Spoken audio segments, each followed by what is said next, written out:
Alright, so I'm going to show you guys how you can take an image off of the internet and bring it into Tinkercad to work with. So I went to Google and I want to find a dolphin because that's my favorite animal and I want to bring that into Tinkercad to work with, potentially on like our next project that we're going to do.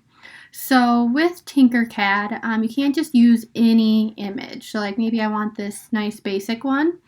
If I go to save this image, right now it's a weird Google format. That's not going to work. A lot of times they're going to be like a JPEG or a PNG, things like that. Tinkercad, it can only import these three types, so an STL, an OBJ, and an SVG. So STL and OBJ are 3D things, so like your 3D head of view, your scan. SVG is 2D, like a picture. So we need to bring in an SVG file. So the easiest way to do that in Google is if you go to Settings and Advanced Search, you can go down to the bottom where it says File Type and choose SVG and click Advanced Search. So now it should bring in just SVG things. Sometimes you still can't find anything, and I'll show you guys another way around if you can't find an SVG that'll work for you. So say I want this little guy here. So I'm going to right click and save the image. And I can see that for sure it says SVG.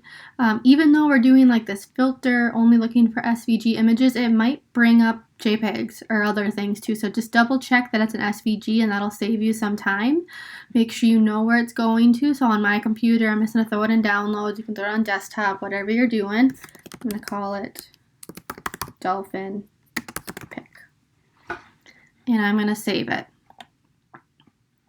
So that's one way, and I can see down here that it's an SVG format. If you can't find an SVG, so I'm going to clear that and pick a different one. So maybe I like this one instead.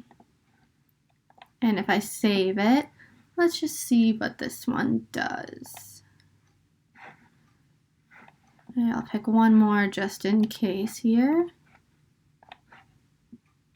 PNG, I know that one will work for what I'm going to show you guys. So if you can't find an SVG that works for you, you can go to a website called PIC SVG. So pick SVG.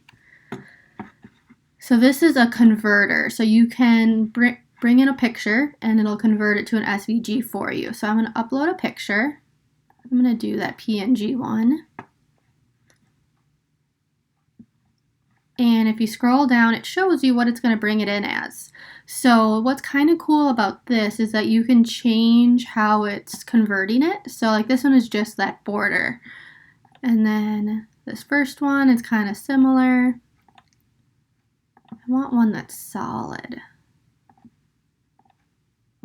There we go. So maybe I want that one instead because I want it that solid for what I want to do with it. And I'm going to download the SVG. And it's going to come up with this weird name, and it's going to go automatically to your downloads folder from this website. You don't get to choose the name or where it's going, but it's going to be like a weird gibberish name, and it's going to be in your downloads. So I'm going to show you how to bring in both of these, my SVG and that converted SVG, into Tinkercad. So you're going to go over to Import and choose a file. So either of those would work fine. I'll do that first one. That was a plain SVG first. So I just picked it. That gives me a little example. If you want to change the scale, you can, but we can just do it in Tinkercad. So I'm going to click Import. And it brought it in as this huge dolphin. And you can see it already has some thickness to it. It's already technically a 3D object now because it has the length, width, and height. So I want to scale it down. So if I click on it, it's all one piece because it's all one picture that we brought in. I'm going to hold the Shift key on my keyboard and drag this smaller. That keeps it like in proportion. If I don't hold the Shift key, I can make him like really skinny or really fat, and you can skew it too much. So I like holding the Shift key to keep it all in proportion and bring it in here. not used to this new mouse.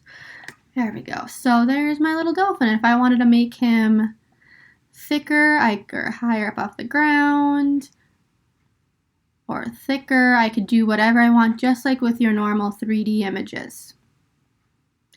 So, and maybe with this image, I don't really want this extra little fin. It looks kind of funny, or maybe these waves I don't really want. You can cut them away. So just like using the hole tool and other things, I can put just that shape inside of here. Let's see if I did okay with that. Oops. So then I'm going to select everything and group it. Nope, I didn't cut it away far enough. Got rid of part of it. So my hole wasn't quite low enough. There we go. Now that should get rid of everything. And there, got rid of that extra little fin. Maybe I want to do the same thing on the waves. I can do that so that it's not stuck in that same spot. I can grab a hole, stretch it across, group everything. Oh, and I didn't drag it down again. So you got to be a little bit more careful that you're getting all of it. As you can see, it only did half of that.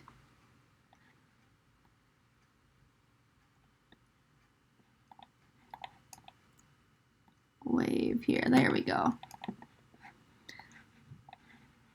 And then you're able to do whatever you want with your picture. If you want that to become a hole, you can make that a hole. If you're putting it on a cylinder. So this will kind of be getting into our next project here, which is like making a keychain. So if I want it to pop out a little bit, I could do that. Or if I want it to be a hole and cut into my keychain, I can do that. So it's just like a normal shape, but you can bring in any picture off of the internet by using that import, choose your SVG file, and bring it in.